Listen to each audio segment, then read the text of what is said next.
Hi friends, இன்றைக்கி நம்ம இந்த ட்ராமாவோட அடுத்த எபிசோட் தான் பார்க்க போகிறோம். ஸோ லாஸ்ட் எபிசோடில் இதுவரை பார்த்துருந்தோம் அப்படின்னா, ஹீரோட பிஏ வந்து வேலையை விட்டு போகிறதா இருந்திருப்பான். ஹீரோ கன்வின்ஸ் பண்ணி ஓரளவுக்கு சமாளிச்சிருந்துருப்பான். ஸோ இந்த ட்ராமாவோட ஓப்பனிங் சீனில் நம்ம ஹீரோவை காட்டுறாங்க. இவன் பார்த்திங்கன்னா சில ஃப்ளவர்ஸ் எல்லாம் வாங்கிட்டு அப்படியே காரில் வந்துட்டுருக்கான். ஸோ சிக்னலில் கார் பார்த்திங்கன்னா நிற்கிது. அப்போது ஹீரோயின் பார்த்திங்கன்னா டிவி ஷோவில் பேசிகிட்டு இருக்கா. அது பார்த்திங்கன்னா ஒரு டிஸ்பிளேயில் ப்ளே ஆகிட்டுருக்கு. ஸோ அதை பார்க்கும்போது இவனுக்கு பார்த்தீங்கன்னா கடுப்பாயிட்டிருக்கு. ஏன்னா அவள் வந்து ரெட் கலர் ட்ரெஸ் போட்டிருக்கா. இதை பார்த்தீங்கன்னா அந்த குவாங் பார்க்குறான். இன்றைக்கி என்ன 7:30 இழுக்க போகிறான்னு தெரியலையே அப்படின்ட்டு. ஸோ அப்படியே ஜியாங்கோட வீட்டில் காட்டுறாங்க. அவங்க அப்பா கூப்பிட்டு பேசிகிட்டு இருக்காரு. டே இங்கே வா, நான் அவங்ககிட்ட கொஞ்சம் பேசணும் அப்படின்ட்டு. என்னப்பா சொல்லு, என் ஃப்ரெண்ட்ஸ் எல்லாம் நான் மீட் பண்ண போகணும் அப்படின்ற மாதிரி சொல்லும்போது, ஏண்டா நீலாம் ஒரு பையன் தானா, காலையிலலாம் தூங்குற, நைட்டு ஊர் சுற்ற போகிற, என்ன தான் உன் மனசில் நினச்சிட்ருக்க அப்படின்ட்டு. இப்போ உனக்கு என்ன டேடி பிரச்சனை அப்படின்ற மாதிரி கேட்கும்போது, இங்கே பார், இந்த கம்பெனியில் வந்துட்டு இன்டர்வியூ நடக்க போகுது. ஸோ ஒழுங்காக நீ வந்து வேலைக்கு சேரு அப்படின்ட்டு. ஐயய்ய என்னால் முடியாது, எத்தனை தடவை தான் கேட்பீங்க அப்படின்ட்டு அவன் அங்கேருந்து போக, அப்போனா உன்னோட கிரெடிட் கார்டு எல்லாத்தையுமே நான் ஃப்ரீஸ் பண்ணிடுவேன் அப்படின்ட்டு. ஸோ இவனுக்கு பார்த்தீங்கன்னா என்ன பண்ணுறதுனே தெரில. நீலாம் ஒரு நல்ல அப்பாவே இல்லையா அப்படின்ட்டு இவன் பார்த்தீங்கன்னா கத்தி விட்டுட்டு போயிட்டுருக்கான். அந்த சைடு ஹீரோனை காட்டுறாங்க. இவன் இப்போ தான் வேலையெல்லாம் முடிச்சுட்டு வந்துட்டுருக்கா. ரொம்பவே டைம் ஆயிடுச்சு போல். ஸோ பயந்துகிட்டே தான் வந்துட்டுருக்கா. ஏன்னா ஹீரோவுக்கு தெரிஞ்சா அவன் கத்துவானே அப்படின்ட்டு. உள்ளே பார்த்தீங்கன்னா வீடே இருட்டாக கிடக்கு. இவளும் அப்படியே பயந்துக்கிட்டு மெதுவாக நடந்து வராளா. அப்போ பார்த்தீங்கன்னா டக்குன்னு லைட் வந்து ஆன் ஆகுது. இந்த ஹீரோ பையன் தான் லைட்டெல்லாம் அமர்த்திட்டு நடுகாலில் குத்த வச்சு உட்காந்துருப்பான் போல். ஸோ இவ பயந்தே போயிடுறா. நான் என்னோட ரூமுக்கு போகிறேன் அப்படின்ட்டு ஒரு 2 ஸ்டெப்பு தான் எடுத்து வச்சுருப்பா. இவன் பார்த்தீங்கன்னா அவளை பிடிச்சி தரன்னு இழுத்துட்டே வந்துட்டுருக்கான். குவாங் பார்த்தீங்கன்னா வந்து தடுக்கிறான். பாஸ் ஒரு நிமிஷம் நில்லுங்க அப்படின்ட்டு அவனெல்லாம் தள்ளி விட்டுட்டு போக, ஹீரோயின் பார்த்தீங்கன்னா குவாங்க ஒரு மாதிரி பாவமாக பார்க்குறா, என்னை காப்பாற்றுடா அப்படின்ட்டு. ஸோ அவனுக்குமே என்ன பண்ணுறதுன்னு தெரில. ஹீரோ பார்த்தீங்கன்னா அவளை அவங்க அப்பாவோட அந்த கல்லறை இருக்கும்ல, அங்கே தான் கூட்டிகிட்டு வந்திருக்கான் நடு ராத்திரியில். இங்கே வா இங்கே வா அப்படின்ட்டு. இவ பார்த்தீங்கன்னா சாரிப்பா என்னை மன்னிச்சிரு, இது ஒரு ஒர்க்கு தான், என்னால் முடியாதுன்னு சொல்ல முடியல, புரிஞ்சுக்கோ அப்படின்ட்டு. உங்ககிட்ட இருந்து எந்த ஒரு எக்ஸ்ப்ளனேஷனுமே எனக்கு தேவையில்லை. நீ சாரி கேட்குற அப்படின்னா எங்கள் அப்பாட்ட கேளு, அவர் உன்னை பெத்த பொண்ணு மாதிரி தானே பார்த்துக்கிட்டாரு. நீ என்னன்னா அப்படி தான் ரெட் கலரில் ட்ரெஸ் போட்டுட்டு அப்படியே ஊரே பார்க்குற மாதிரி பேசுவியா அப்படின்னு. இவளுக்கா என்ன சொல்கிறதுனே தெரியல. நம்ம என்ன சொன்னாலும் இவன் காது கொடுத்து கேட்க மாட்டான் அப்படின்ட்டு இவ பார்த்தீங்கன்னா பயங்கரமாக அழுதுட்டுருக்கா. ஹீரோ பார்த்தீங்கன்னா, அப்பா நீங்கள் நல்லா ரெஸ்ட் எடுங்க, உங்களுக்கு யார் துரோகம் பண்ணா, உங்களை யார் கொலை பண்ணாங்க அப்படின்ற விஷயங்கள் எல்லாத்தையுமே நான் கண்டுபிடிக்கிறேன், அவங்களுக்கு கண்டிப்பாக வந்துட்டு நான் ஒரு பாடத்தை கற்றுக் கொடுப்பேன் அப்படின்ட்டு ரொம்பவே கோவமாக அங்கேருந்து கிளம்பிட்டு இருக்கான். ஸோ அப்படியே வீட்டில் ரொம்ப பயங்கரமாக அந்த பாக்ஸிங் இது இருக்கும்ல, அதை போட்டு குத்திட்டு இருக்கான். அந்த இடத்துக்கு பார்த்தீங்கன்னா இவன் பார்த்தீங்கன்னா அவனோட மூஞ்சியில் குத்துற மாதிரி கையை நீட்டு நிற்க, ஆனால் குவாங் பார்த்தீங்கன்னா ஒரு துளி கூட பயப்படல, அப்படியே ஸ்ட்ராங்காக நின்றுட்டுருக்கான். நீ ட்ரைனிங் எடுத்திருக்கியா அப்படின்ற மாதிரி கேட்கும்போது, அதெல்லாம் எனக்கு தேவையில்லை அப்படின்ட்டு. அப்போ வா நம்ம ஒரு மேட்ச் வச்சுக்கலாம் அப்படின்ட்டு இவன் பார்த்தீங்கன்னா வெறித்தனமாக குவாங்கா அட்டாக் பண்ணுறதுக்காக போயிட்டே இருக்கான். ஸோ அவன் பார்த்தீங்கன்னா பயங்கரமாக டிஃபெண்ட் பண்ணிகிட்டே இருக்கான். ஒரு கட்டத்தில் இவன் பார்த்தீங்கன்னா சைக்கோ மாதிரி குத்த வர, இவன் பார்த்தீங்கன்னா ஒத்த கையில் அதை தாங்கிட்டு இருக்கான். இங்கே பாருங்கள் பாஸு, நீங்கள் ரொம்ப டயர்டாக இருக்கீங்க, கொஞ்சம் ரெஸ்ட் எடுங்க அப்படின்ட்டு. ஸோ இதுக்கப்புறம் குவாங் பார்த்தீங்கன்னா வேகமாக வந்துட்டுருக்கான். ஸோ நேராக காரை தான் போய் எடுக்க போகிறான். அப்போது ஒரு மாதிரி திரும்பி பார்த்துட்ருக்கான். ஆக்சுவலாக ஹீரோ வந்து சொல்லியிருந்திருப்பான், ஹீரோயின் வந்து அங்கே கல்லறையில் இருக்கா அப்படின்ட்டு. பட் பாவி பையன் நடு ராத்திரியில் ஒரு பொம்பளை பிள்ளையை அங்கேயே விட்டுட்டு வந்திருப்பான் போல். ஸோ குவாங் பார்த்தீங்கன்னா ரொம்பவே கடுப்பாகி தான் அங்கேருந்து கிளம்பி போயிட்டுருக்கான். இவனுக்கு ஹீரோயின் மேலே ஃபீலிங்ஸ் இருக்கா இல்லை என்ன அப்படின்றது தெரியல. அப்படியே மறுநாள் காட்டுறாங்க. ஹீரோயின் பார்த்தீங்கன்னா தூங்கி எழுந்திரிச்சு கண்ணாடியை பார்த்துட்ருக்கா. பக்கத்தில் ஒரு ஃபேஸ் மாஸ்க் ஒன்று இருக்குது. அதை பார்க்கும்போது அப்படியே பாஸ்டில் நடந்த சில விஷயங்கள் ஞாபகம் வருது. ஹீரோக்கு பார்த்தீங்கன்னா லைட்டாக அடிபட்டிருக்கும் போல். இவன் மருந்தெல்லாம் போட்டு விட்டுட்டு பேண்டேஜ் தேடியிருப்பா, கிடச்சிருக்காது. இப்போது இவன் இந்த ஃபேஸ் மாஸ்க்காக தான் அப்படியே பேண்டேஜ் மாதிரிலாம் ஒட்டி விட்டுருப்பா போல். ஸோ அப்போல்லாம் எவ்வளோ ஹாப்பியாக இருந்தோம், ஆனால் இப்போல்லாம் எவ்வளோ கஷ்டமாக இருக்குல்ல அப்படின்ற மாதிரி கொஞ்சம் ஃபீல் பண்ணிகிட்ருக்கா. இதுக்கப்புறம் பயங்கரமாக ரெடியாகி வந்துட்டுருக்கா. குவாங் பார்த்தீங்கன்னா அந்த நாயை கூட்டிகிட்டு வந்துட்டுருக்கா. ஸோ இவ போய் அந்த நாயெல்லாம் கொஞ்சிட்டு அங்கேருந்து கிளம்புறாளா. குவாங் வந்து கேட்குறான், உனக்கு இன்றைக்கி கிளாஸே இல்லையே, நீ வீட்டில் இரு, எங்கே போகிற அப்படின்ட்டு. அது ஒன்றும் இல்லைப்பா, நான் யானுக்காக க்ளவுஸ் எல்லாம் வாங்க போகிறேன் அப்படின்னு. சரி பார்த்து பத்திரமா போயிட்டு வாங்க அப்படின்ற மாதிரி சொல்கிறான். இவனும் அங்கேருந்து கிளம்ப, இவன் பார்த்தீங்கன்னா ஒரு மாதிரி பார்க்குறான். இந்த பார்வைக்கு என்ன அர்த்தம் அப்படின்றது தெரியல. இதுக்கப்புறம் ஹீரோயின் பார்த்தீங்கன்னா அந்த கடைக்கு வந்து க்ளவுஸ் எல்லாம் வாங்கிட்டு ரிட்டன் வந்து பார்த்தா, இவளோட காருக்கு முன்னாடியும் பின்னாடியும் பார்த்தீங்கன்னா காரை பார்க் பண்ணி வச்சுருக்கானுங்க. இப்போ நான் எப்படா காரை எடுப்பேன் அப்படின்ட்டு இவ பார்த்தீங்கன்னா கடுப்பாயிட்டு இருக்கா. சரி போகலாம் அப்படின்ட்டு இவ பார்த்தீங்கன்னா காரை மெதுவாக எடுத்துகிட்டு இருக்கா. அப்போ வந்து ஃபோன் வேற. ஃபோனை எடுக்கிறேன்னு இவ பார்த்தீங்கன்னா ஃபோர்ஸா பின்னாடி போய் விட, பின்னாடி கார் பார்த்தீங்கன்னா நொறுங்கி போயிருது. இவளுக்கா என்ன பண்ணுறதுன்னு தெரில. அப்போ அந்த டைரக்டர் வேற கால் பண்ணுறாரு. ஏம்மா எங்கே இருக்க? ஷூட்டிங்க்கு லேட் ஆச்சு அப்படின்ட்டு. நான் வரேன். ஆனால் ஒரு சின்ன பிரச்சனை. ஒருத்தவன் காரை நான் உடச்சிட்டேன் அப்படின்ட்டு. என்ன சொல்கிற? சரி அதுக்கான காசு எல்லாமே கொடுத்துட்டு சீக்கிரமா அப்படின்ற மாதிரி சொல்லிடுறாரு. அதனால இவ பார்த்தீங்கன்னா ஒரு சின்ன நோட் ஒன்று எழுதி வச்சிருக்கா. இவளோட நம்பர் அப்புறம் இவளோட பேர் எல்லாத்தையுமே நீங்கள் இங்கே வந்ததுக்கு அப்புறமா என்னை காண்டாக்ட் பண்ணுங்க அப்படின்னு. இவன் அந்த இடத்துக்கு போனதுக்கு அப்புறமா அந்த இடத்துக்கு பார்த்தீங்கன்னா ஜியாங் வந்துட்டு இருக்கான். ஸோ ஜியாங்கோட காரை தான் ஆக்சிடென்ட் பண்ணியிருந்திருப்பா போல. இவனும் என்னடா இது நம்ம வண்டி சுக்கா உடஞ்சி கிடக்கே அப்படின்ற மாதிரி பார்த்துட்டு அந்த நோட்டையுமே எடுத்து பார்க்குறான். ஸோ அதில் ஹீரோனோட பேர் இருக்கா. ஓ நீயா அப்படின்ட்டு ஒரு மாதிரி சிரிக்கிறான். அப்போ தான் சில விஷயங்களை யோசிச்சு பார்க்குறான். உங்கள் அப்பா வந்து சொல்லியிருந்திருப்பார்ல நீ வந்து இந்த கம்பெனிக்கு ஒர்க்குக்கு வரணும் அப்படின்ட்டு. இன்னொன்றுமே சொல்லியிருந்திருப்பாரு நீ ஹீரோயினை எப்படியாவது கரெக்ட் பண்ணி கல்யாணம் பண்ணிக்கோ, அவகிட்ட கொஞ்சம் ஷேர்ஸ் எல்லாம் இருக்குது, அது நம்மளுக்கு கிடைச்சா ரொம்பவே நல்லது அப்படின்ட்டு. ஸோ அப்படியே நம்ம ஹீரோனை காட்டுறாங்க. இவ பார்த்தீங்கன்னா ஷூட்டிங்கில் இருக்கும்போது இவளுக்கு கால் வந்துகிட்டே இருக்குது.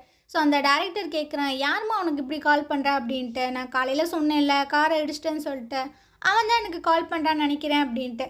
சரி போயிட்டு நீ பேசு அப்படின்ற மாதிரி சொல்லும்போது இவளும் வந்து பேசிகிட்டு இருக்கா.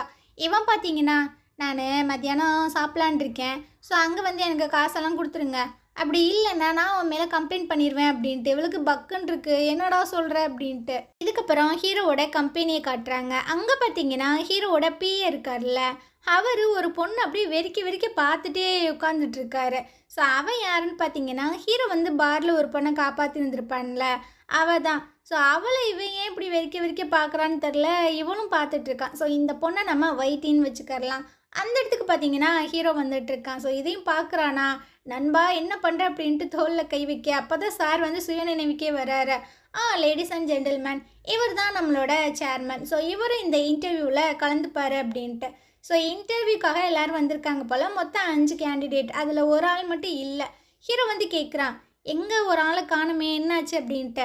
அது அந்த மிஸ்டர் ஜியாங்கோட பையன்தான் அப்படின்ட்டு. ஓ அவனும் இங்கே வரானா அப்படின்ட்டு ஹீரோ நினச்சிட்டு இருக்கும்போதே உள்ளே பார்த்தீங்கன்னா ஜியாங் வந்துட்டுருக்கான். சாரி கைஸ் நான் கொஞ்சம் லேட்டாக வந்துட்டேன் அப்படின்ட்டு.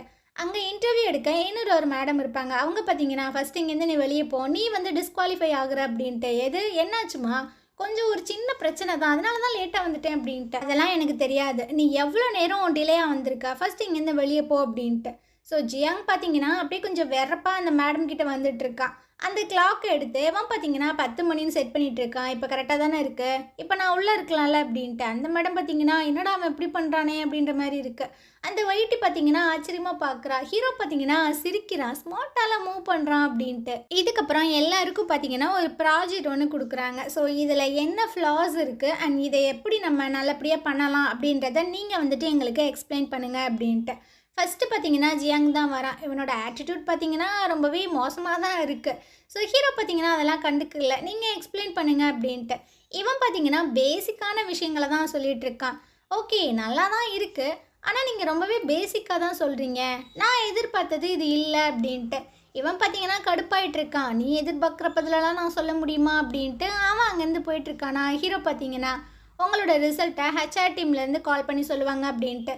சரி சரி அப்படின்ட்டு இவன் பார்த்தீங்கன்னா கொஞ்சம் திமுறாவே தான் ஹீரோட்டா நடந்துக்கிறான். இதுக்கப்புறம் இந்த வைட்டி இருக்கால, அவள் தான் உள்ளே வந்துட்டு இருக்கா. பிஏ தான் உள்ளே வர சொல்கிறாரு. ஸோ அப்படியே ஒரு மாதிரி தான் பார்த்துட்டு இருக்காரு, என்ன கதை அப்படின்றது தெரியல. இவ பார்த்தீங்கன்னா ரொம்ப எக்ஸ்ட்ராடினரியாகவே பதிலெலாம் சொல்லிட்டு இருக்கா. ஹீரோக்கு பார்த்தீங்கன்னா பயங்கர இம்ப்ரெசிவாக இருக்குது. அதை விட அந்த பிஏ அப்படியே ஹீரோனை காட்டுறாங்க. இவ பார்த்தீங்கன்னா ஒரு ரெஸ்டாரண்ட்டுக்கு வந்திருக்கா. உள்ளதான் ஜியாங் உட்காந்துட்டு இருக்கா. ஸோ அவளை பார்த்து சிரிச்சிட்டு இருக்கான். இவளும் பார்த்தீங்கன்னா பார்க்குறான், எங்கடா அவன் இங்கே தானே வர சொன்னாங்க அப்படின்ட்டு. இவனும் கால் பண்ணி உள்ளே வா அப்படின்ற மாதிரி சொல்லும்போது இவளும் உள்ளே வந்து பார்க்குறான், அங்கே ஜியாங் இருக்கான். என்னடா இங்கே ஜியாங் உட்காந்துட்டு இருக்கானே, என்ன கதை அப்படின்ட்டு இவள் கால் பண்ணேன். அந்த ஃபோனை பார்த்தீங்கன்னா அவன் தான் எடுத்துகிட்டு இருக்கான். மேடம் நான் தான், என்னோடய காரை தான் நீங்கள் டேமேஜ் பண்ணீங்க வாங்க அப்படின்ட்டு. ஓ நீயா, என்னை மன்னிச்சிரு அப்படின்ற மாதிரி இவங்க பார்த்தீங்கன்னா ரொம்ப நார்மலாக பேசிகிட்டு இருக்காங்க. அப்படியே ஹீரோவை காட்டுறாங்க. இவன் பார்த்தீங்கன்னா சாப்பிட வெளியே போகலாம் அப்படின்ற மாதிரி யோசிச்சுட்டு இருக்கும்போது ஒரு கால் வருது. டாக்டர் தான் கால் பண்ணியிருக்காங்க. ஹீரோயினோட அம்மா கண்டிஷன் வந்து கொஞ்சம் நல்லா இருக்கு, நீங்கள் வாங்க அப்படின்ட்டு. இவன் பார்த்தீங்கன்னா அடிச்சு பிடிச்சி ஓடிட்டு இருக்கான். அந்த சைடு நம்ம ஹீரோயினும் அந்த ஜியாங்கும் பார்த்தீங்கன்னா நார்மலாக பேசிகிட்டு இருக்காங்க. சரி நான் இங்கேருந்து கிளம்புறேன் அப்படின்ட்டு. ஒரு நிமிஷம் இருமா, என் காரை நல்லாவே டேமேஜ் பண்ணிவிட்டேன். ஸோ எனக்கு வெளியெல்லாம் போகிறதுக்கு வரத்துக்கு கார் வேணும்ல, அதனால் உன்னோட காரை நான் வந்துட்டு கொஞ்ச நாளைக்கு யூஸ் பண்ணிக்கிறேன் அப்படின்ட்டு. இவளுக்கு பார்த்தீங்கன்னா என்ன சொல்கிறதுன்னு தெரில. சரி ஓகே அப்படின்ற மாதிரி சொல்லிடுறா. ஸோ 2 பேரும் பார்த்தீங்கன்னா வீட்டுக்கு ரிட்டர்ன் வந்துட்டுருக்காங்க. அந்த சைடு ஹீரோ பார்த்தீங்கன்னா ஹாஸ்பிட்டல் போயிருந்துருப்பான்ல. ஸோ அந்த அம்மா கண் முழிக்கலை. பட் அதோட நிலமை பார்த்தீங்கன்னா கொஞ்சம் நார்மலாக இருக்குது. ஹீரோ பார்த்தீங்கன்னா இந்த அம்மா எனக்கு ரொம்பவே முக்கியம். ஸோ எவ்வளோ செலவானாலும் பரவாயில்ல, நீங்கள் நல்லா க்யூர் பண்ணுங்க.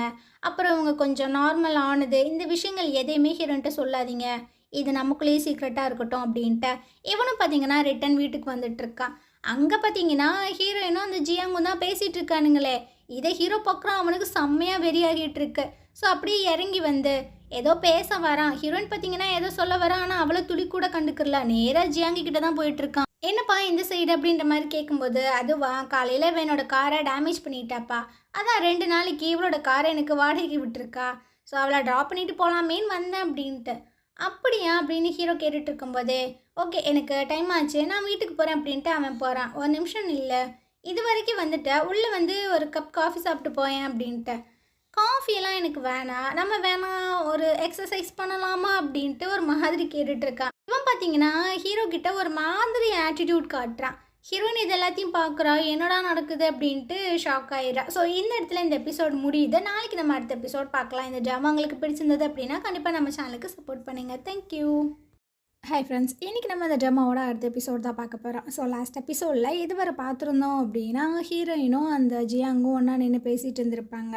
இதை ஹீரோ பார்த்துட்டு செம்மையாக டென்ஷனாக இருந்திருப்பான். ஸோ அந்த ஜியாங்கிட்ட போயிட்டு உள்ள வாயேன் காஃபி சாப்பிட்லாம் அப்படின்ற மாதிரி கேட்கும்போது, எனக்கு காஃபியெல்லாம் வேணாம், கொஞ்சம் எக்ஸசைஸ் வேணால் பண்ணலாமா அப்படின்ற மாதிரி கேட்டுட்ருக்கா. ஸோ இதுக்கப்புறம் பார்த்தீங்கன்னா 2 பேரும் வெறித்தனமாக அந்த பாக்ஸிங்கில் தான் அடிச்சுக்கிட்டு இருக்கானுங்க. என்னடா அவங்க ஏன்டா அப்படி அடிக்கிறாங்க அப்படின்ற மாதிரி தான் ஹீரோயினுக்கு இருக்குது. ஸோ விட்டால் அடிச்சுட்டே செத்துருவாங்க போல். ஹீரோயின் பார்த்தீங்கன்னா 2 வாட்டர் பாட்டில் எடுத்துகிட்டு வந்து, போதும்டா அடிச்சுக்காதீங்க, நிறுத்துங்க, கொஞ்சம் ரெஸ்ட் எடுத்துக்கோங்க அப்படின்னு. ஆனால் ஜியாங் பார்த்தீங்கன்னா அந்த வாட்டர் பாட்டிலை வாங்க மாட்டான். எனக்கு கொஞ்சம் அப்பாயின்மெண்ட் இருக்குது, அதனால் நான் இங்கேருந்து போகிறேன் அப்படின்ட்டு அவன் பார்த்தீங்கன்னா கொஞ்சம் ரூடாகவே சொல்லிட்டு அங்கேருந்து போயிட்டுருக்கான். இதுக்கப்புறம் ஹீரோ பார்த்தீங்கன்னா ஹீரோயின் ஒரு மாதிரி பார்த்துட்டு அவளோட கையை பிடிச்சி இழுத்துட்டு வந்துட்டுருக்கான். ஸோ குவாங் பார்க்குறான், மறுபடியும் 7 இழுக்க போகிறானா, இவன் சும்மாவே இருக்க மாட்டான் போல் அப்படின்ட்டு. ஸோ ஹீரோ பார்த்தீங்கன்னா இவன் இப்போ இங்கேருந்து போயிட்டான், என்கிட்ட ஏதாவது சொல்லணுமா அப்படின்னு. ஸோ இவன் பார்த்தீங்கன்னா இங்கே பாரு, அது காலையில் நான் தெரியாமல் உன்னோட காரை ஏற்றிட்டேன், ஸோ அந்த மாதிரி விஷயங்கள் எல்லாம் சொல்லிகிட்ருக்காளா, போதும் நிறுத்து. இதெல்லாம் எதுக்காக நீ சொல்கிற, கில்ட்டியாக ஃபீல் பண்ணுறியா, நீ வேறு யாருனாச்சும் டேட் பண்ணுற அப்படின்னு எனக்கு ஏதாவது கஷ்டமாக இருக்குன்னு நினைக்கிறியா, அப்படிலாம் நினச்சின்னா நீ தான் ஒரு பெரிய முட்டாள் அப்படின்ட்டு. இல்லை நான் அந்த மாதிரி எதுவும் நினைக்கல, நான் யாருமே டேட் பண்ணல, உன்னை ஹர்ட் பண்ணக்கூடாதுன்னு தான் நினைக்கிறேன் அப்படின்ட்டு. இவன் பார்த்தீங்கன்னா எதுவுமே சொல்ல. யான் ஒரு நிமிஷம் நான் சொல்கிறத கேளேன், எங்கள் அம்மாவை பார்த்து ரொம்ப நாள் ஆச்சு, ஸோ ப்ளீஸ் ஒரே ஒரு டைம் மட்டும் என்னை கூட்டு போறியா அப்படின்ற மாதிரி கேட்கும்போது இவன் பார்த்தீங்கன்னா அதெல்லாம் என்னால் முடியாதுன்னு சொல்லிட்டு அங்கே போக, இவன் பார்த்தீங்கன்னா கையை பிடிச்சிட்டு, ஏன் இவ்வளோ ஸ்டெப்பனாக இருக்க, அவங்க தான் தப்பு பண்ணியிருக்காங்க அப்படின்றத ஏன் இவ்வளோ ஸ்ட்ராங்காக நம்புகிற, அவங்களுக்கு ஒரு வாய்ப்பு கொடுவேன் அப்படின்ட்டு இவளும் எவ்வளவோ கேட்குறா. இவன் பார்த்தீங்கன்னா கல் மாதிரி இருந்துகிட்ருக்கா. இங்கே பாரு, எனக்குன்னு ஃபேமிலின்னு இருக்குது எங்கள் அம்மா மட்டும்தான், அவங்க இல்லை அப்படின்னா என்னால் எதுவுமே பண்ண முடியாது, அட்லீஸ்ட் அவங்கள நான் பார்க்க தானே போகிறேன், ஏன் அப்படி பண்ணுற அப்படின்ட்டு. இவன் பார்த்தீங்கன்னா இதுக்கெல்லாம் மசீர ஆள் மாதிரியே தெரில. ஸோ பிடிச்சி தள்ளி விட்டுட்டு போயிட்டே இருக்கான். இவள் போய் கீழே விழுகிற மாதிரி போகிறாளா. ஸோ குவாங் தான் வந்து பிடிச்சிட்டு இருக்கான். நைட்டு காட்டுறாங்க, ஹீரோயின் நல்லா தூங்கிட்டு இருக்கா. அப்போ இவளுக்கு ஒரு ட்ரீம் வருது, யாருமே இல்லாத ஒரு மலை உச்சியிலிருந்து அவங்க அம்மா பார்த்தீங்கன்னா சூசைட் பண்ணி சாகிற மாதிரி. ஸோ இவளும் கத்திகிட்டே போயிட்டுருக்கா, அம்மா இல்லை இல்லை நீங்கள் வந்துருங்க வந்துருங்க அப்படின்ட்டு. ஸோ பதறி போய் முழிச்சு பார்த்துட்ருக்கா. வெளியே பார்த்தீங்கன்னா பயங்கரமாக மழை பெஞ்சிட்ருக்கு. ஸோ அதையுமே ஹீரோ பார்த்தீங்கன்னா பார்த்துட்ருக்கான். அப்போ சில விஷயங்கள் ஞாபகம் வருது, பாஸ்டில் நடந்தது. ஹீரோயின் பார்த்தீங்கன்னா உட்காந்து படிச்சுட்ருக்கா. வெளியே பயங்கரமாக மழை பெஞ்சிட்ருக்கு. இவளோட ரூம் ஜன்னலை ஓப்பன் பண்ணிவிட்டு ஹீரோ பார்த்தீங்கன்னா உள்ளே வந்துட்டுருக்கான். ஸோ இவனும் கேட்குறா, என்னடா இப்படி வர, எல்லாம் நனைஞ்சிருச்சு பாரு அப்படின்ட்டு. இவ பார்த்தீங்கன்னா துவட்டியெல்லாம் விட்டுட்டுருக்கா. அந்த நேரம் கரெக்டாக இவங்க அம்மா பார்த்தீங்கன்னா கதவை தட்டிகிட்டு இருக்காங்க. அம்மாடி கதவை தர அப்படின்ட்டு. இவங்க 2 பேர்த்துக்கும் என்ன பண்ணுறதுன்னு தெரில. ஸோ இவனை போயிட்டு ஒரு டோருக்கு பின்னாடி ஒளிய வச்சிட்ருக்கா. ஸோ இவங்க அம்மாவும் வந்துட்டு பால்லாம் கொடுத்துட்டு அப்படியே சுற்றி பார்க்குறாங்க. அங்கே இவன் வந்து சேர்லலாம் மிஸ்ட் வந்திருப்பான் போல். ஸோ அந்த காலடி தடம் இருக்குது. இவங்களுக்கு புரிஞ்சிருது ஹீரோ தான் உள்ளே இருக்கான் அப்படின்ட்டு. அப்படியே சுற்றி பார்க்குறாங்க. இவனுக்கு ஒளியறதுக்கு வேறு இடமே இல்லாத மாதிரி கிளாஸுக்கு பின்னாடி போய் ஒளிஞ்சு நிற்கிறான். ஸோ இதை பார்த்துட்டு இந்த அம்மா எதுவுமே சொல்லாமல் அங்கேருந்து போயிடுது. இது போனதுக்கப்புறம் ஹீரோவும் வெளியே வரான். இந்த நீ குடி அப்படின்ற மாதிரி சொல்லும்போது, இல்லை இல்லை நீ குடி நானும் குடிக்கிறேன், அப்படியே ஷேர் பண்ணி குடிக்கலான்ட்டு இவங்க பார்த்தீங்கன்னா அன்பு மலையை பொழிஞ்சிட்டு இருக்கானுங்க. இதுக்கப்புறம் ஹீரோ சரி நான் இங்கேருந்து போகிறேன் அப்படின்ட்டு அந்த ஜன்னலில் எகிரி குதிச்சிட்டு இருக்கா. அந்த நேரம் பார்த்தீங்கன்னா அவங்க அம்மா வந்துடுறாங்க. ஸோ இதுக்கா செம்ம கடுப்பாயிருது. நேராக பார்த்தீங்கன்னா அவங்க அப்பாட்ட போட்டு கொடுத்துருது. இதுக்கப்புறம் என்ன அவங்க அப்பா உள்ளே வச்சு பயங்கரமாக திட்டிகிட்டு இருக்காரு. ஒரு பிள்ளையாடா நைட் நேரத்தில் ஒரு பொம்பளை பிள்ளையோட ரூமில் இப்படி தான் ஜன்னலை ஓப்பன் பண்ணிட்டு உள்ளே போவியா, அதுவும் இப்படி மழை பெஞ்சிட்டு இருக்கும்போது என்ன தான் நினச்சிட்டு இருக்கு அப்படின்ட்டு பயங்கரமாக திட்ட. இவனுக்கு பார்த்தீங்கன்னா பல கேள்வி உள்ளே ஓடிட்டே இருக்கு. எனக்கு ஒரே ஒரு விஷயம் மட்டும் புரியல. நானும் ஹீரோயினும் ஒன்றா இருந்தால் உங்களுக்கு அவங்க அம்மாவுக்கு என்ன தான் பிரச்சனை சொல்லுங்கள் அப்படின்ட்டு. ஸோ இவர் பார்த்தீங்கன்னா நான் கேட்ட கேள்விக்கு பதில் சொல்லு, இந்த டைமில் எதுக்காக நீ அவரோட ரூமுக்கு போன அப்படின்ட்டு. ஸோ இவன் பார்த்தீங்கன்னா ஒரு கோவத்தில் கத்த ஸ்டார்ட் பண்ணிடுறான். என்ன இப்போ என்ன அடிக்க போகிறீங்களா? இன்றைக்கி என்ன நாள் தெரியுமா? இன்றைக்கி அம்மாவோட டெத் ஆனிவர்சரி. அது உங்களுக்கு ஞாபகம் இருக்கா? அதெல்லாம் உங்களுக்கு சுத்தமாகவே ஞாபகம் இல்லை. நல்லா ஜாலியாக என்ஜாய் பண்ணிகிட்ருக்கீங்க. வேலை எங்கள் அம்மா செத்து போனதுக்கு நீங்கள் தான் காரணமாக இருப்பீங்களோ அப்படின்ற மாதிரி கேட்டான். இவருக்கு பார்த்தீங்கன்னா பயங்கர கடுப்பு வந்துடுது. போட்டு லெஃப்ட்டு ரைட்டுன்னு வாங்கிட்டு இருக்காரு. பயங்கரமாகவே அடிக்கிறாரு. ஸோ கதவை பார்த்தீங்கன்னா ஹீரோயின் வந்து தட்டிகிட்டே இருக்கா. அங்கிள் இந்த மாதிரி அடிக்காதீங்க, அவனை விடுங்க விடுங்க அப்படின்னு. அவங்க அம்மா பார்த்தீங்கன்னா பிடிச்சி இழுத்துட்ருக்காங்க. இங்கே பாரு அது அவங்க ஃபேமிலி மேட்டர், ஸோ நம்மலாம் உள்ளே போகக்கூடாது அப்படின்ட்டு. ஆனால் இவளுக்கு என்ன பண்ணுறதுன்னு தெரில. ஸோ வேகமாக பார்த்தீங்கன்னா அவள் மலையில் போய் நின்றுட்டுருக்கா. அங்கிள் அவனை அடிக்காதீங்க, இல்லைன்னா நான் இங்கேருந்து நகரவே மாட்டேன் அப்படின்னு. அவங்க அம்மா பார்த்தீங்கன்னா ஒரு கொடை எடுத்துகிட்டு வந்து இழுத்துட்ருக்காங்க. அடியே வாடி வாடி அப்படின்ட்டு. ஆனவ ரொம்ப ஸ்டெப்பனாக இருக்கா. ஸோ இந்த சத்தம் ஹீரோக்கும் அவங்க அப்பாவுக்கும் கேட்குதா. ஹீரோ பார்த்தீங்கன்னா குடுகுடுன்னு கீழே இறங்கி வந்துட்டு இருக்கான். ஸோ இவ பார்த்தீங்கன்னா அவனை போயிட்டு அப்படியே ஹக் பண்ண போக, இவனும் பார்த்தீங்கன்னா அவ சைடு போக, நடுவில் 2 பேரோட அம்மா அப்பா பார்த்தீங்கன்னா வந்து நின்றுக்கிட்டு பிடிச்சிக்கிறாங்க. இல்லை இல்லை இந்த மாதிரிலாம் நீங்கள் பண்ணவே கூடாது அப்படின்னு. இந்த காதல் ஜோடியே இவங்க 2 பேரும் சேரவே விட மாட்டாங்க போல். ஹீரோயினை பார்த்தீங்கன்னா அவங்க அம்மா தரன்னு இழுத்துட்டு போயிட்டு இருக்காங்க. ஹீரோ பார்த்தீங்கன்னா சரி போ மலையில் நனையாத நான் பார்த்துக்கிறேன் அப்படின்ற மாதிரி சொல்லிட்டு இருக்கான். ஸோ இந்த விஷயங்கள் அப்படியே ஞாபகம் வருது. கரெக்டாக ஹீரோயின் பார்த்தீங்கன்னா உள்ளே வந்துட்டுருக்கா. இவனும் ஒரு மாதிரி பார்க்குறான். இங்கே பாரு எனக்கு கெட்ட கெட்ட கனவாக வருது, எங்கள் அம்மாவுக்கு ஏதோ பிரச்சனைன்னு நினைக்கிறேன், ப்ளீஸ் நான் அவங்கள ஒரே ஒரு டைம் போய் பார்த்துட்டு வந்துடுறேனே அப்படின்ட்டு. ஆனால் இவன் பார்த்தீங்கன்னா முடியவே முடியாது அப்படின்ற மாதிரி சொல்கிறான். ஏன் இப்படி பண்ணுற? அவங்கள பிடிக்காதுன்னு எனக்கு தெரியும், ஆனால் இந்த அளவுக்கு நீ வெறுக்கிற. ஒரு 10 நிமிஷம் இல்லை ஒரு 5 நிமிஷமாவது கொடுவேன், நான் போய் பார்த்துட்டு வந்துடுறேன் அப்படின்ட்டு. இவன் பார்த்தீங்கன்னா கேட்குற மாதிரியே இல்லை. ஸோ இவளுக்கு கடுப்பாயிருது. பார்த்தீங்கன்னா விறுவிறுன்னு வெளியே வந்து நின்றுட்டுருக்கா கொற்ற மலையில். ஹீரோக்கு பார்த்தீங்கன்னா என்ன பண்ணுறதுன்னு தெரில. ஸோ அப்படியே வெளியே நின்று பார்த்துட்டே இருக்கான். அங்கே பார்த்தீங்கன்னா குவாங் வரான். சார் இந்த மாதிரி பண்ணாதீங்க, அவங்களே கஷ்டப்படுத்திக்கிறாங்க அப்படின்ட்டு. இவன் பார்த்தீங்கன்னா உனக்கு இதெல்லாம் புரியாது அப்படின்ற மாதிரி சொல்லும்போது, எனக்கு எல்லாம் புரியுது, அவங்க லைஃபையே அழிச்சிக்க போகிறாங்க, அது நீங்கள் பார்த்து சந்தோஷப்பட போகிறீங்களா அப்படின்ட்டு.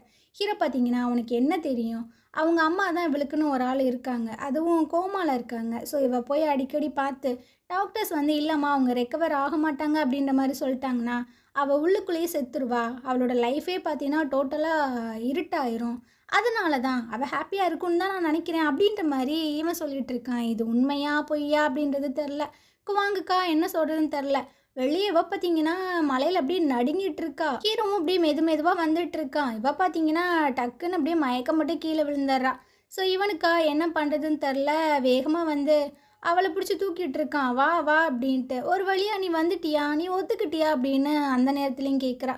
ஸோ இவன் பார்த்தீங்கன்னா அவளை தூக்கிட்டு போய் உள்ளே பார்த்தீங்கன்னா தூங்க வச்சிட்ருக்கான். ஸோ அப்படியே மறுநாள் காட்டுறாங்க. இவளும் பார்த்தீங்கன்னா இப்போ தான் கண் முழிக்கிறா. இவனும் எங்கே பாரு உனக்கு ஒன்றும் இல்லை அப்படின்ற மாதிரி சொல்லும்போது, நான் சாகிறதுக்குள்ளே எங்கள் அம்மாவை நான் ஒரு தடவை பார்த்துக்கிறேனே அப்படின்ற மாதிரி சொல்கிறா பாவம். இவன் பார்த்தீங்கன்னா நீ ஒன்றும் சாக மாட்ட, நம்ம 2 பேரும் ரொம்ப நல்லாவே இருப்போம் அப்படின்ட்டு. நீ ஏன் இப்படி சொல்கிறேன்னு எனக்கு தெரியுது, உங்கள் அப்பாவை யார் கொலை பண்ணாங்க அப்படின்றத கண்டுபிடிக்கிறதுக்காக தானே சொல்கிற, நம்பு நான் கண்டிப்பாக கண்டுபிடிப்பேன் அப்படின்னு. இவனுக்கா என்ன சொல்கிறதுன்னு தெரில. ஒரே ஒரு டைம் நான் எங்கள் அம்மாவை போய் பார்த்துட்டு வரேனே அப்படின்னு திரும்ப கேட்க, இவன் பார்த்தீங்கன்னா அதுக்கான டைம் இது கிடையாது, பேசாமல் டேப்லெட்டை சாப்பிடுன்ட்டு மாத்திரையை பார்த்தீங்கன்னா வாய்க்குள்ள வைக்கிறான். ஆனால் இவன் முழுங்கவே மாட்றா. இவன் ரொம்பவே ஃபோர்ஸ் பண்ணி தான் கொடுத்து தண்ணியெல்லாம் கொடுத்துட்ருக்கான், முழுங்கி தொலை அப்படின்ட்டு. ஒரே ஒரு தடவை நான் எங்கள் அம்மாவை போய் பார்த்துக்கிறேனே ப்ளீஸ் அப்படின்னு திரும்ப கேட்க, அவன் கடுப்பாகி கையெல்லாம் தட்டி விட்டுட்டு அங்கேருந்து போயிட்டுருக்கான். இவளுக்கா ரொம்ப கஷ்டமாக இருக்குது, நம்ம அம்மாவை நம்மளே போய் பார்க்க முடியலையே அப்படின்னு பயங்கரமாக ஃபீல் பண்ணி அழுதுட்டுருக்கா. ஹீரோ பார்த்தீங்கன்னா ரொம்பவே வேகமாக ஆஃபீஸ் ரூமுக்குள்ளே வந்துட்டுருக்கா.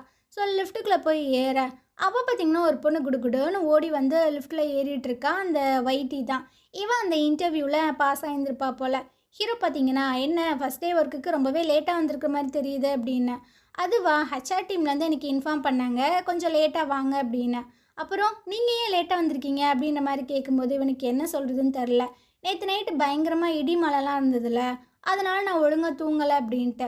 ஓ அப்படியா அப்படின்ட்டு இவங்க 2 பேத்துக்குள்ள ஒரு சின்ன கான்வர்சேஷன் போயிட்டு அந்த சைடு ஹீரோனை காட்டுறாங்க. இவ இப்போ தான் கண்ணு முழிச்சு பார்க்குறா. டைம் பார்த்தீங்கன்னா ரொம்ப லேட் ஆயிடுச்சு. அச்சச்சோ இன்னைக்கு கிளாஸ் வேறு இருக்கே, கொஞ்ச நேரம் தான் நான் தூங்கணும், இவ்வளோ டைம் ஆயிடுச்சு அப்படின்ட்டு அறக்க பறக்க கிளம்பி வெளியே வந்துட்டு இருக்கா. வெளியே பார்த்தீங்கன்னா ஜியாங்கு காரோட வெயிட் பண்ணிட்டு இருக்கா. அவளுக்கு ஒன்றும் புரியல. என்னடா இங்கே என்னடா பண்ணிட்டு இருக்க அப்படின்னு. என்னப்பா கரெக்டான டைமுக்கு வந்துட்டேனா, சரி வா நானே உன்னை காலேஜில் ட்ராப் பண்ணுறேன் அப்படின்ட்டு. ஸோ இதுக்கப்புறம் 2 பேரும் அந்த காலேஜுக்கு வந்துடுறாங்க. ஹீரோயின் பார்த்தீங்கன்னா, இதுக்கப்புறம் நீ என்னை வந்து கூப்பிட்டு போகணுன்னு அவசியம் இல்லை, நீ உன்னோட வேலையை பாரு, ஏன்னா உனக்கு நிறைய வேலை இருக்குல்ல. அதெல்லாம் ஒன்றும் இல்லைம்மா, இன்றைக்கி எனக்கு டே ஆஃப் தான், எனக்கு வேறு வேலைலாம் இல்லை அப்படின்ற மாதிரி சொல்லிட்டு இருக்கும்போதே இவன்கிட்டருந்து எப்பரா எஸ் ஆகுறது அப்படின்ற மாதிரி தான் ஹீரோயின் பார்த்துட்ருக்கா. கரெக்டாக அவங்க ஃப்ரெண்ட்ஸ் வந்துடுறாங்களா. ஸோ என் ஃப்ரெண்டு வந்துட்டாங்க, நான் இங்கேருந்து போகிறேன் அப்படின்ட்டு குடுகுடுன்னு ஓடிட்டுருக்கா. அந்த ரெட் கலரில் டிஷர்ட் போட்டிருக்காள்ல, அவள் பார்த்தீங்கன்னா ஜியாங்க பார்த்தோன்னே ரொம்ப பிடிச்சிருக்கும் போல். யார்ப்பா என்னப்பா ரொம்ப அழகான பசங்கள்லாம் பின்னாடி சுற்றி சுற்றி வந்துட்டுருக்காங்க, எதுவும் உன்னை ட்ரை பண்ணுறானா அப்படின்ட்டு. அதெல்லாம் ஒன்றும் இல்லை அப்படின்ற மாதிரி சொல்லும்போது, உனக்கு இன்ட்ரெஸ்ட் இல்லை அப்படின்னா இவனை எங்களுக்கு இன்ட்ரடியூஸ் பண்ணி வைக்கலாமே, கொஞ்சம் வசதியாக இருக்கும் அப்படின்ற மாதிரி கேட்கும்போது ஹீரோயின் பார்த்தீங்கன்னா, ஏன்ப்பா நீங்கள் பிரச்சனையில் மாட்டிக்கிறது எனக்கு பிடிக்காது அப்படின்னு அசிங்கப்படுத்திகிட்டு இருக்கா. அங்கே ஜியாங்குக்கா என்ன பொசுக்குன்னு இப்படி சொல்லிட்டா அப்படின்ற மாதிரியே இருக்கு. ஸோ இந்த ரெட் கலரில் ட்ரெஸ் போட்டிருக்கால இவ பார்த்தீங்கன்னா ஜியாங்க ஒரு மாதிரி பார்த்துட்டே அங்கேருந்து போயிட்டுருக்கா. இதுக்கப்புறம் அப்படியே கம்பெனியில் காட்டுறாங்க. ஹீரோ பார்த்தீங்கன்னா சில பேரெல்லாம் கூப்பிட்டு மீட்டிங் போட்டுட்ருக்கான். ஸோ இவங்க பார்த்தீங்கன்னா ஒரு கன்ஸ்ட்ரக்ஷன் கம்பெனி தானே, ஃப்யூச்சர் பிளானிங்கை அந்த ஸ்போர்ட்ஸ் கல்ச்சரெல்லாம் நடக்கும்ல, அந்த மாதிரி நம்ம கன்ஸ்ட்ரக்ட் பண்ணால் எப்படி இருக்கும் அப்படின்ற மாதிரி பயங்கரமாக பேசிகிட்டு இருக்காங்க. அந்த இடத்துல பார்த்தீங்கன்னா ஒயிட்டியும் கூட இருக்கா. ஸோ இவங்க எல்லோரும் சீனியர்ஸ் போல், அதனால் அவங்க எல்லோரும் பேசிகிட்டு இருக்காங்க. இவள் பேசாமல் சைலண்ட்டாகவே இருக்காளா. ஏதோ வந்து ஹீரோ நோட் பண்ணுறான். ஆமாம் ஒயிட்டி, நீங்கள் ஏதாவது சொல்லுங்கள், உங்களுக்கு ஏதாவது தோணுதா அப்படின்னு. அவள் திணறா, சார் நான் நேத்தானே ஜாயின் பண்ணேன் அப்படின்ட்டு. அதனால் என்ன இருக்குது, அதெல்லாம் பிரச்சனை இல்லை, உங்களோட ஐடியா இருந்தால் சொல்லுங்கள் அப்படின்ட்டு. இவ பார்த்தீங்கன்னா கொஞ்சம் நல்ல விதமான ஐடியாஸ்லாம் சொல்கிறா. இது பார்த்தீங்கன்னா ஹீரோக்கு ரொம்ப பிடிச்சிருக்கு. அதை விட அந்த பிஏ இருக்கான் பாருங்க, அவனுக்கு தான் ரொம்ப பிடிச்சிருக்கு. ஸோ அப்படியே கண் இமைக்காமல் அவளே பார்த்துட்ருக்க. ஹீரோ பார்த்தீங்கன்னா அவனோட முதுகில் டச் பண்ணுறான், போதும்ப்பா அப்படின்ட்டு. ஸோ அப்போ தான் அவன் சுய நினைவுக்கே வரான். ஆமாம் இந்த மீட்டிங்கில் அந்த ஜியாங்கும் கலந்துருக்க வேண்டியது தானே, எங்கே போனா அப்படின்னு. சார் அவர் இன்னைக்கு வீக் ஆஃப் எடுத்திருக்காரு, விளங்கிரும், வந்த நாளே வீக் ஆஃபா அப்படின்ற மாதிரி தான் ஹீரோக்கு இருக்குது. அப்படியே ஹீரோனை காட்டுறாங்க. இவ பார்த்தீங்கன்னா கிளாஸ் எல்லாம் முடிச்சுட்டு வந்துட்டுருக்கு. அங்கே இவரோட கார் அப்படியே அனாதையாக நின்றுட்டுருக்கு. என்னடா இது நம்ம காரு தன்னந்தனியாக நிற்கிதே அப்படின்ட்டு மெதுவாக வந்துட்டுருக்கா. உள்ளே பார்த்தீங்கன்னா அந்த ஜியாங்கு பையன் இவ்வளோ பயமுறுத்திட்டு இருக்கான். அவள் அலறி போய் புக்ஸ் எல்லாத்தையும் கீழே போடுறா. டேய் என்னை பார்த்தா எப்படா தெரியுது, ஏன்டா அப்படி பண்ணிகிட்ருக்க அப்படின்ட்டு. அட பயந்துட்டியா, பயப்படாத அப்படின்ற மாதிரி சொல்லும்போது, சரி நீ ஏன் இன்னும் இங்கே இருக்க, ஏன் போகலை அப்படின்ட்டு. அதுவா, உன்னை நான் கூப்பிட்டுட்டு போகிறதுக்காக தான் வந்தேன், வேறு ஒன்றும் இல்லை அப்படின்ட்டு. ஸோ இவ பார்த்தீங்கன்னா டேரெக்டாகவே சொல்லிடுறா, இங்கே பாரு நீ என்னை ஃபாலோ பண்ணுறேன்னு நல்லாவே தெரியுது, இதுக்கப்புறம் இதை பண்ணாத. என்னோடய லைஃப்லேயே ஏகப்பட்ட பிரச்சனை இருக்குது, அதில் நீ வேற வந்து எனக்கு மறுபடியும் பிரச்சனையெல்லாம் கொடுத்துட்ருக்காத அப்படின்ட்டு. லைசன்ஸ், இந்த ஆர்சி புக்கு, அப்புறம் அந்த காரோட கீ எல்லாத்தையுமே பார்த்தீங்கன்னா மொத்தமாக கையில் கொடுத்துட்ருக்கா. உன்னோட காரு ரெடி ஆகிற வரைக்கும் நீனே இதை வச்சுக்க, எனக்கு வேண்டவே வேணாம் அப்படின்ட்டு அவன் அங்கேருந்து போக இவனுக்கு பார்த்தீங்கன்னா ஒரு மாதிரி ஆயிடுது. ஸோ அப்படியே ரிட்டன் வந்துட்டுருக்கான். 1 நிமிஷம் நில்லு ஆத்தா, இந்தாத்தா எல்லாத்தையும் நீனே வச்சுக்கோ, உன் காரும் தேவையில்லை, எனக்கு ஒன்றும் தேவையில்லை அப்படின்ட்டு அவன் பார்த்தீங்கன்னா அங்கேருந்து போயிட்டுருக்கான். ரொம்பவே கூலாக. இவன் பார்த்தீங்கன்னா வீட்டில் உட்காந்து படம் பார்த்துட்ருக்கான். அவங்க அப்பா இதை பார்த்துட்டு செம்மையாக கடுப்பாயிறாரு. ஏன்டா இன்றைக்கி தானடா உனக்கு ஃபஸ்ட் டே, அங்கே போகாமல் இங்கே என்னடா பண்ணிகிட்ருக்க அப்படின்னு. அதுவா, நான் இன்னைக்கு வீக் ஆஃப். என்னடா சொல்கிற, ஒரு நாள் கூட போகலை, அப்புறம் என்னடா உனக்கு வீக் ஆஃப்னு அப்படின்ட்டு. அட எனக்கு அதை விட முக்கியமான ஒரு வேலை இருந்துச்சுப்பா, எல்லாத்தையும் உன்னை சொல்லிகிட்டே இருக்க முடியாது அப்படின்னு. இங்கே பாரு, அந்த கம்பெனியில் நம்ம ஜாயின் பண்ணுறது ரொம்பவே முக்கியம் அப்படின்ட்டு. எப்போ பாரு ஏன் அப்போ இதே சொல்லிட்டுருக்க. ஹீரோ வந்து பிஸ்னஸ்க்காகவே பிறந்தவன், நான் அந்த மாதிரி கிடையாது. நீ ஆல்ரெடி இந்த கம்பெனியில் வைஸ் பிரசிடெண்ட்டாக தானே இருக்க, அப்புறம் ஏன் உனக்கு இந்த பேராசை அப்படின்ட்டு. உனக்கு இதை பற்றி தெரியல. சரி அதை விட ஹீரோயினை வந்துட்டு கல்யாணம் பண்ணுறதுல என்ன ஐடியாவில் இருக்கியா அப்படின்ட்டு. அட அது என்னோடய பர்சனல் லைஃபு, அதை நான் பார்த்துக்கிறேன், சும்மா இந்த மாதிரிலாம் இன்ட்ராகேட் பண்ணிகிட்டு இருக்காதீங்க அப்படின்னு அவன் பார்த்தீங்கன்னா கடுப்பாயிட்டுருக்கான். இவனை வச்சு என்ன பண்ணுறது அப்படின்ட்டு தான் அவர் புலம்பிகிட்ருக்காரு. இதுக்கப்புறம் ஹீரோவை காட்டுறாங்க. இவனுக்கு பார்த்தீங்கன்னா ஹீரோயின்ட்டேருந்து ஒரு மெசேஜ் வந்திருக்கு, இந்த ஆடிட்டோரியத்துக்கு நீ வா அப்படின்ட்டு. ஸோ அதை பார்த்துட்டு இவனும் கிளம்பி இங்கே வந்துட்டுருக்கா. அங்கே அவள் பார்த்தீங்கன்னா உட்காந்துட்ருக்கா. ஸோ வந்து கேட்குறான், இங்கே என்ன பண்ணுற, எதுக்கு என்னை இங்கே வர சொன்ன அப்படின்ட்டு. உனக்கு உனக்கு இந்த இடம் ஞாபகம் இருக்கா, அந்த நாள் என்னோடய கையை பிடிச்சிட்டு நீ சொல்லிகிட்டு இருந்த, இந்த உலகமே மாறினாலும் நான் உன் மேலே வச்சுருக்க அந்த அன்பு பாசம் எதுவுமே மாறாது அப்படின்னு. அதுக்கப்புறம் ஏன் சடனாக எல்லாமே மாறிடுச்சு? ஒரே நாளில் நீ எப்படி வெறுத்த? எனக்கு சொல்லி கொடுவேன். என்னால் முடியலை, என்னால் முடியல ப்ளீஸ் அப்படின்ட்டு இவ பார்த்தீங்கன்னா ரொம்பவே கஷ்டத்தோடு சொல்லிகிட்டு இருக்கா. இவன் பார்த்தீங்கன்னா திரும்பி அங்கேருந்து போக போகிறானா, அவள் கையை பிடிச்சிட்டு ப்ளீஸ் ஏன் இப்படி பண்ணுற? நம்ம 2 பேருக்கு நடுவில் எவ்வளவு குட் மெமரிஸ்லாம் இருக்குது, அது எல்லாத்தையுமே நீ எப்படி மறந்த அப்படின்னு இவன் அங்கேருந்து போக அவள் பார்த்தீங்கன்னா முன்னாடி வந்து டைட்டாக ஹக் பண்ணிகிட்டு இருக்கா. அவனுக்கு என்ன பண்ணுறதுனே தெரியல. என்னால் முடியலன்னு சொல்லிட்டு இருக்கேன்டா, என்னால் உன்னை லவ் பண்ணாமே இருக்க முடியல, உன்னை வெறுக்கவும் என்னால் முடியல, ப்ளீஸ் அண்டர்ஸ்டாண்ட் பண்ண. உனக்கு இந்த இடம்லாம் ஞாபகம் இருக்கா? நான் அன்றைக்கி டான்ஸ் ஆடிட்டு இருக்கும்போது நீ உட்காந்து ரொம்ப அழகாகவே ரசிச்சு இல்லை, அந்த நாட்களுக்கு நான் திரும்பவும் உன்னை கூப்பிட்டு போவா, நான் வேணால் திரும்ப டான்ஸ் ஆடவா அப்படின்ற மாதிரிலாம் கேட்கும்போது இவன் பார்த்தீங்கன்னா அதை சட்டையே பண்ணல, ஒரு மாதிரி இருக்கானா. அப்போது நம்மளால் அந்த நாட்களுக்கு போகவே முடியாதா, திரும்பவும் நம்ம அந்த மாதிரி இருக்க முடியாதா அப்படின்னு இவன் பார்த்தீங்கன்னா க்ரைம் பண்ணது தான், செத்து போனவங்க திரும்ப வரவே முடியாது. அது மாதிரி தான் ஒரு சில விஷயங்களையும் நம்மளால் மாற்றவே முடியாது. உன் மனசுக்குள்ளே என்னை பற்றி ஏதாவது ஃபீலிங்ஸ் இருந்தது அப்படின்னா அதை குழி தோண்டி புதைச்சிரு அப்படின்ட்டு அவன் பாட்டில் போயிட்டுருக்கான். அவளுக்கா இல்லை என்னால் பண்ண முடியாது, உன் மேலே இருக்கிற லவ் எனக்கு குறையவே குறையாது, ப்ளீஸ் இந்த மாதிரி பண்ணாதன்னு கத்துற. அவன் பார்த்தீங்கன்னா காதிலே வாங்கலை, அவன் வாட்டில் அங்கேருந்து போயிட்டுருக்கான். ஸோ இவனால் என்ன பண்ண முடியும், அழுக தானே முடியும். ஸோ ரொம்ப ஃபீல் பண்ணி அழுதுட்டுருக்கா. அந்த சைடு அவனை பார்த்தீங்கன்னா அவனுக்கு ரொம்ப கஷ்டமாக தான் இருக்குது. இருந்தாலும் உங்கள் அப்பா வந்து இறந்து போனதுக்கு காரணம் உங்கள் அம்மா தான் அப்படின்னு ரொம்ப ஸ்ட்ராங்காகவே நம்புகிறான். ஸோ அவளை பார்க்கும்போதெல்லாம் அவங்க அப்பா இறந்து போனதான் ஞாபகம் வருதா என்னன்றது தெரில. ஃபுல்லாக வெறுக்கவும் முடியலை, அதே சமயம் அவளை அக்செப்ட் பண்ணிக்கவும் அவனால் முடியலை. ரொம்பவே கஷ்டப்படுறான், ரொம்பவே ஃபீல் பண்ணி அழுதுகிட்டே அங்கேருந்து போயிட்டுருக்கான். அங்கிட்டு ஹீரோயினை காட்டுறாங்க. இவ பார்த்தீங்கன்னா அழுது முடிச்சுட்டு அப்படியே ஃபீல் பண்ணி நடந்து வந்துட்டுருக்கா. அங்கே பார்த்தீங்கன்னா அந்த வெட்டிங்க்கு கவுனெல்லாம் இருக்குல்ல, அது விற்கிற ஒரு ஷோரூம் தான் இருக்குது. வெளியே டிஸ்பிளேக்கு ஒரு பொம்மைக்கு அந்த கல்யாண ட்ரெஸ் எல்லாம் போட்டு விட்ருக்கானுங்க. இதை பார்த்தீங்கன்னா அவள் பார்க்குறா, அதை பார்த்து ஒரு மாதிரி ஏக்கமாக அழுதுட்டுருக்கா. ஸோ இந்த இடத்துல இந்த எபிசோடு முடியுது. நாளைக்கு நம்ம அடுத்த எபிசோடு பார்க்கலாம். இந்த ட்ராமா உங்களுக்கு பிடிச்சிருந்தது அப்படின்னா கண்டிப்பாக நம்ம சேனலுக்கு சப்போர்ட் பண்ணுங்கள். தேங்க்யூ.